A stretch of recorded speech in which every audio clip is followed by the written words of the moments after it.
ಮೊಗ್ರು ಗ್ರಾಮದ ಮುಗ್ರಡ್ಕದಲ್ಲಿ ಸೇತುವೆ ಸಹಿತ ಅಣೆಕಟ್ಟು ಮತ್ತು ಏತ ನೀರಾವರಿ ಯೋಜನೆಗೆ 240 ಕೋಟಿ ಅನುದಾನವನ್ನು ಒದಗಿಸಿದ ಶಾಸಕ ಹರೀಶ್ ಪೂಂಜಾ ಅವರನ್ನ ಶಾಸಕರ ಕಚೇರಿ ಶ್ರಮಿಕಾದಲ್ಲಿ ಅಭಿನಂದಿಸಲಾಯಿತು.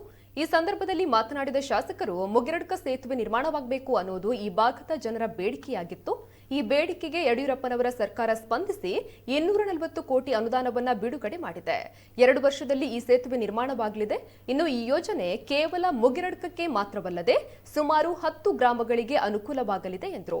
ಈ ಸಂದರ್ಭದಲ್ಲಿ ದೈವಸ್ಥಾನದ ಮುಕ್ತೇಸರ ಮನೋಹರ ಗೌಡ ಅಂತರ, ಗುತ್ತುಬಾರಿಕೆ ಮನೆತನದ ಚಂದ್ರಹಾಸ ಗೌಡ, ಗ್ರಾಮ ಪಂಚಾಯತ್ನ ಉಪಾಧ್ಯಕ್ಷರು ಗಂಗಾಧರ ಪೂಜಾರಿ, ಗ್ರಾಮ ಪಂಚಾಯತ್ ಸದಸ್ಯರು ಮತ್ತು ಮಹಾಶಕ್ತಿ ಕೇಂದ್ರದ ಪ್ರಧಾನ ಕಾರ್ಯದರ್ಶಿಗಳಾದ ಬಾಲಕೃಷ್ಣ ಗೌಡ ಮುಗಿರಡ್ಕ, ಬೂತ್ ಅಧ್ಯಕ್ಷರಾದ ದುಷ್ಯಂತ್ ಗೌಡ, ಕಾರ್ಯದರ್ಶಿಗಳಾದ ರಮೇಶ್ ನೆಕ್ಕರಾಜೆ ಹಾಗೂ ಹಲವಾರು ಕಾರ್ಯಕರ್ತರು ಭಾಗಿಯಾಗಿದ್ದರು.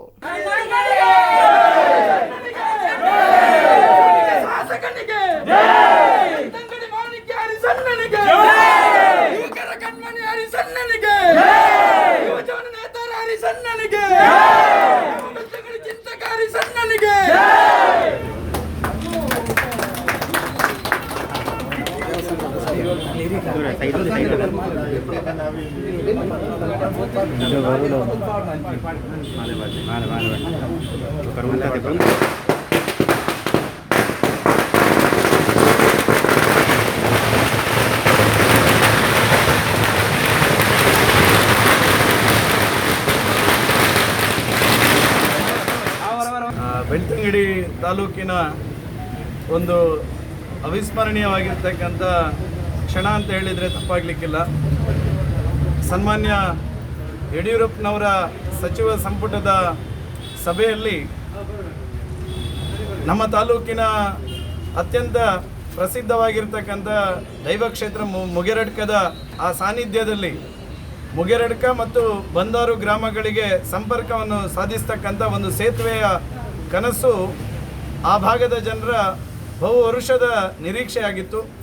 ಪ್ರಾಯಶಃ ಆ ನಿರೀಕ್ಷೆಗೆ ಪ್ರತಿಕೂಲವಾಗಿ ಅದಕ್ಕೆ ಸ್ಪಂದನ ಕೊಡುವಂಥ ನಿಟ್ಟಿನಲ್ಲಿ ಪ್ರಾಯಶಃ ಯಡಿಯೂರಪ್ಪನವರ ಸರ್ಕಾರ 240 ಕೋಟಿಗಳ ಬೆಳ್ತಂಗಡಿ ಏತ ನೀರಾವರಿ ಎನ್ನುವಂಥ ಒಂದು ಯೋಜನೆಗೆ ಅನುದಾನವನ್ನು ಬಿಡುಗಡೆ ಮಾಡಿರ್ತಕ್ಕಂಥದ್ದು ಕೇವಲ ಮುಗಿರಡ್ಕ ಒಂದು ಗ್ರಾಮಕ್ಕೆ ಇದು ಪೂರಕವಾಗಿರ್ತಕ್ಕಂಥ ಯೋಜನೆ ಅಲ್ಲ, ಸುಮಾರು 10 ಗ್ರಾಮಗಳಿಗೆ ಈ ಯೋಜನೆಯಿಂದ ಅನುಕೂಲ ಮತ್ತು ಆ ಭಾಗದ ಎಲ್ಲ ಜನರಿಗೆ ಸಂಪರ್ಕಕ್ಕೆ ಸಾಧ್ಯವಾಗಿರ್ತಕ್ಕಂಥ ಸೇತುವೆ ನಿರ್ಮಾಣದ ಕೆಲಸ ಕಾರ್ಯವೂ ಸಹ ಆಗಿರ್ತಕ್ಕಂಥದ್ದು.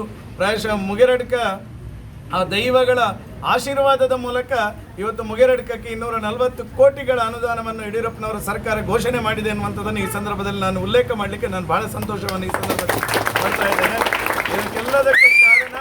ಇದಕ್ಕೆಲ್ಲದಕ್ಕೂ ಕಾರಣ ಈ ಕ್ಷೇತ್ರದಲ್ಲಿರ್ತಕ್ಕಂಥ ಭಾರತೀಯ ಜನತಾ ಪಾರ್ಟಿಯ ಕಾರ್ಯಕರ್ತರು ಮತ್ತು ಈ ಕ್ಷೇತ್ರದಲ್ಲಿ 3 ವರ್ಷದ ಹಿಂದೆ ಮತದಾರರು ಇಲ್ಲಿ ಭಾರತೀಯ ಜನತಾ ಪಾರ್ಟಿಯನ್ನು ಗೆಲ್ಲಿಸಿರ್ತಕ್ಕಂಥ ಪ್ರತಿಫಲವಾಗಿ ಇವತ್ತು ಸುಮಾರು ಅದು ಮುಗ್ರು ಗ್ರಾಮ ಇರ್ಬೋದು, ಬಂದಾರಿ ಇರ್ಬೋದು, ಇಳಂತಿಲೆ ಇರ್ಬೋದು, ಕಣಿಯೂರು ಇರ್ಬೋದು, ಉರುವಾಲು ಇರ್ಬೋದು, ಕಳಿಯ ಇರ್ಬೋದು, ನ್ಯಾಯತರಪಿ ಇರ್ಬೋದು, ಓಡಿಲ್ನಾಳ ಮತ್ತು ಕೂವೆಟ್ಟು, ಈ ಎಲ್ಲ ಗ್ರಾಮಗಳ ಎಲ್ಲ ರೈತರಿಗೆ ಅನುಕೂಲ ಆಗಿರ್ತಕ್ಕಂಥ ಏತ ನೀರಾವರಿ ಯೋಜನೆಯನ್ನು ಇದರಲ್ಲಿ ಅನುಷ್ಠಾನಗೊಳ್ಳಲಿಕ್ಕಿದೆ.